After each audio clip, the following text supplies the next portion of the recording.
दोस्तों नमस्कार, मैं संजय मग्गू और मौजूद हैं देश रोजाना के डिजिटल मीडिया प्लेटफॉर्म पर। समय प्राइम टाइम का है।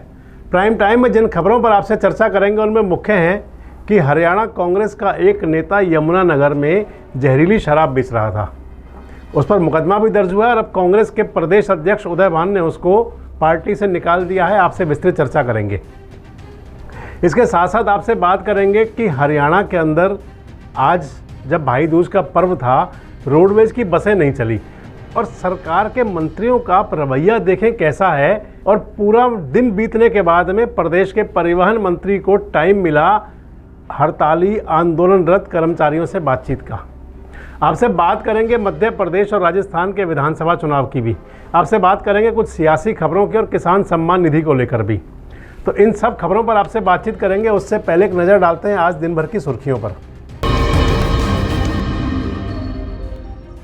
तो एक नज़र आज दिन भर की सुर्खियों पर। मध्य प्रदेश चुनाव के लिए थमा चुनाव का प्रचार। रैलियों में बीजेपी और कांग्रेस ने झोंकी ताकत। झारखंड दौरे पर पहुंचे प्रधानमंत्री मोदी। स्थापना दिवस पर 24,000 करोड़ रुपए की सौगात। खूंटी का भी किया दौरा। नरेंद्र तोमर के बेटे का नया वीडियो वायरल। 500 करोड़ रुपए के लेन देन की बात पर कांग्रेस ने घेरा। उत्तरकाशी के टनल में लगातार 3 दिन से रेस्क्यू ऑपरेशन जारी।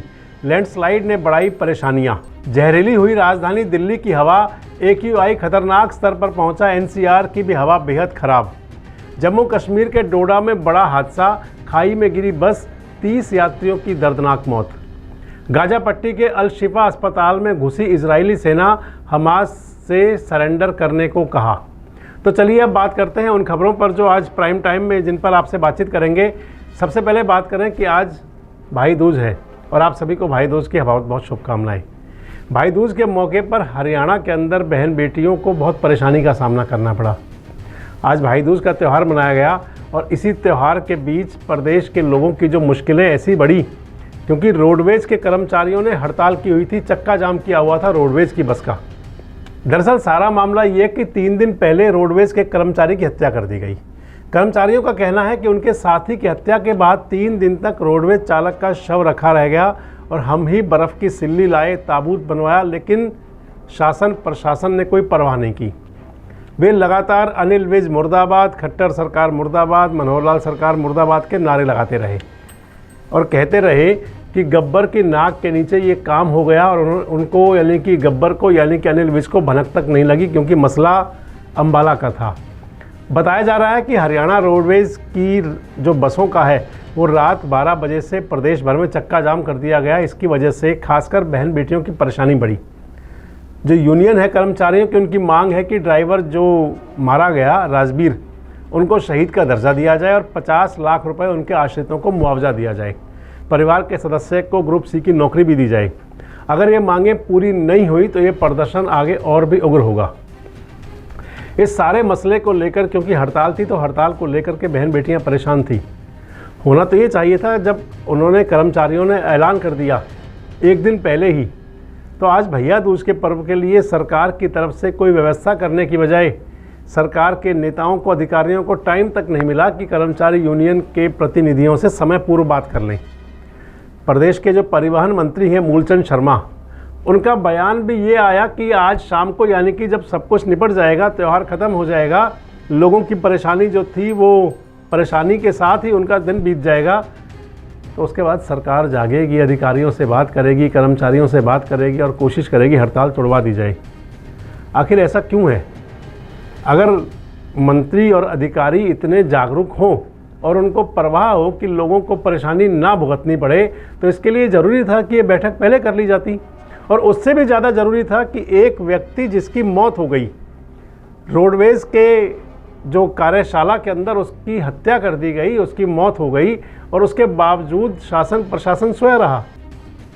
अगर उसके शव को ढंग से रखा भी नहीं गया तो फिर तो ये भी कहा जाएगा कि ये एक तरह से इंसानियत के भी गिरने का स्तर है। खैर, देखते हैं अब क्या बात होती है और इस बात का परिणाम क्या निकलता है। लेकिन ये ज़रूर है कि इस प्रकार की जो कार्यशैली है इससे आम जनता को बहुत परेशानी होती है और सरकार के हुक्मरानों को और नौकरशाहों को ये बात समझनी चाहिए। अगली खबर पर बढ़ते हैं। बहुत आजकल चर्चा में है हरियाणा का जहरीली शराब कांड। मैंने आपसे कल भी चर्चा की थी कि इस जहरीली शराब का स्रोत क्या होता है, सरकार इस तक पहुंचती क्यों नहीं, और ज़रूरी ये भी है कि क्यों नहीं उन लोगों पर हत्या के आरोप में कार्रवाई की जाती कि जिनकी वजह से लोगों की जान जाती है। अब जहरीली शराब के कांड के जो मामले चल रहे हैं, हालांकि आज को इसके अंदर कोई अनहोनी नहीं हुई, लेकिन इसमें सियासत खूब चल रही है। प्रदेश के गृह मंत्री अनिल विज ने यमुनानगर शराब मामले में कांग्रेस के नेताओं द्वारा सरकार पर लगाए आ गए आरोपों पर पलटवार करते हुए कहा है कि इस मामले के आरोपियों को हमने पकड़ा, लेकिन कांग्रेस राज में आरोपी कभी पकड़े नहीं जाते थे। अनिल विज ने मीडिया से बातचीत की और कहा कि कार्रवाई हो रही है, ज़्यादातर आरोपी पकड़ लिए गए हैं और कौन कौन इस मामले में कहां कहां तक मिला हुआ है, इसकी पूरी चेन को पकड़ा जाएगा और पूरे प्रदेश में नकली शराब के खिलाफ अभियान चलाकर कार्रवाई की जाएगी। विज साहब कह रहे हैं कि अगर जांच में कुछ संदिग्ध मिलेगा तो फिर बुलडोजर कार्रवाई भी होगी। आपको ये भी बता दें कि यमुनानगर और अंबाला में नकली शराब पीने से 22 से ज़्यादा लोगों की मौत हो चुकी है और इसको लेकर अब प्रदेश सरकार का दावा है कि वो सतर्क है। प्रदेश सरकार ने मंगलवार को उच्च स्तरीय बैठक भी बुलाई थी। बैठक में मुख्यमंत्री मनोहर लाल, राज्य के मुख्य सचिव कौशल साहब, पुलिस और प्रशासनिक अधिकारी ये तमाम सब मौजूद रहे थे। पुलिस और प्रशासनिक अधिकारियों की बैठक में कहा गया कि हर महीने जिला स्तर पर नेशनल नारकोटिक्स कोऑर्डिनेट्स कमेटी की बैठक आयोजित की जाएगी और उनकी रिपोर्ट पोर्टल पर अपलोड भी की जाएंगी। इसके अलावा जिलों के उपायुक्त की टीम बनाई जाएगी और उस टीम के अंदर एसडीएम भी शामिल होंगे। हर महीने जिलों में कार्यरत नशा मुक्ति केंद्रों की मॉनिटरिंग की जाएगी और उसकी सारी जानकारी भी पोर्टल पर डाली जाएगी। इसके साथ ही प्रदेश में 4 फास्ट ट्रैक कोर्ट भी खुलेंगे। गौरतलब है कि अब तक मुख्य आरोपियों समेत 14 आरोपियों को गिरफ्तार किया जा चुका है। जो आरोपी पकड़े गए हैं उनमें एक नेता कांग्रेस का भी है। यानी कि नकली शराब, जहरीली शराब का जो सारा माफिया चल रहा है उसके अंदर एक कांग्रेस का नेता भी शामिल था और उन नेताजी को पार्टी के प्रदेश अध्यक्ष उदय भान ने निलंबित कर दिया है, यानी कि कांग्रेस से निकाल दिया है। इसके अलावा उदय भान जी यमुनानगर गए, उन्होंने वहां जाकर जहरीली शराब से पीड़ित परिवारों से मुलाकात भी की और मनोहर लाल सरकार पर हमला भी बोला। उनके बारे में भी जो भी कह सकते थे अपने बयान दिए। आप सुनिए क्या कह रहे हैं उदय भान जी। लगभग 16 जो नकली या जो जहरीली जो शराब से जो मौतें हुई हैं और 6 मौतें अंबाला जिले में हुई हैं, तो लगभग 22 मौतों का आंकड़ा इधर ये हो चुका है कि बहुत ही अत्यंत दुखद है और बहुत चिंता का विषय है, बहुत गंभीर चिंता का विषय है कि इसको बहुत ही प्रदेश में सरकार को बहुत गंभीरता से लेना चाहिए। जो नकली शराब का चिट्ठा का जो कारोबार जो चल रहा है पूरे देश में और जो घर घर तक पहुंच गया, और उसमें जो है नकली शराब का भी इससे पहले भी सोनीपत में हुआ था, 30-32 जाने वहां पर गई थी और अब ये यहाँ पर हुआ है। तो इस सरकार का बहुत गंभीर विषय पर इसको लेना चाहिए। ये समय कोई गृह विभाग कहे कि एक्साइज की ड्यूटी है, एक्साइज कहे कि भाई गृह विभाग की ड्यूटी है, ये भी बहुत ही चिंता का विषय है। जो गृह मंत्री अपने आप को बहुत बड़ा, कभी गब्बर से तुलना करता है, कभी बब्बर शेर के, लेकिन कोई गीदड़ी भी कोई डरती नहीं और सबसे कमजोर और अक्षम गृह मंत्री साबित हुए। आज पूरे प्रदेश को नशे में डुबो करके रख दिया है और ऐसे जो कर्म जो होते हैं, ऐसे जो कांड होते हैं, वो बगैर पुलिस की मिली भगत के किसी भी सूरत में नहीं हो सकते। इसमें पूरी तरह से गंभीर रूप से पुलिस की सब जगह मिली भगत है और ये सरकार की अक्षमता है। मैं तो चाहूंगा कि गृह मंत्री को अपने पद से इस्तीफा दे देना चाहिए कि उनकी अपनी अकर्मण्यता के कारण, अक्षमता के कारण, कि वो किसी भी तरह से जो लोगों को अपना योगदान नहीं दे पा रहे लॉ एंड ऑर्डर की व्यवस्था को सुधारने में। मैंने कहा कि कोई भी राजनीतिक दल का कोई भी व्यक्ति हो, चाहे वो किसी भी राजनीतिक दल से हो, इसमें किसी भी तरह की किसी भी व्यक्ति के प्रति नरमी ना बरती जाए उस पर सख्त से सख्त कार्रवाई की जाए।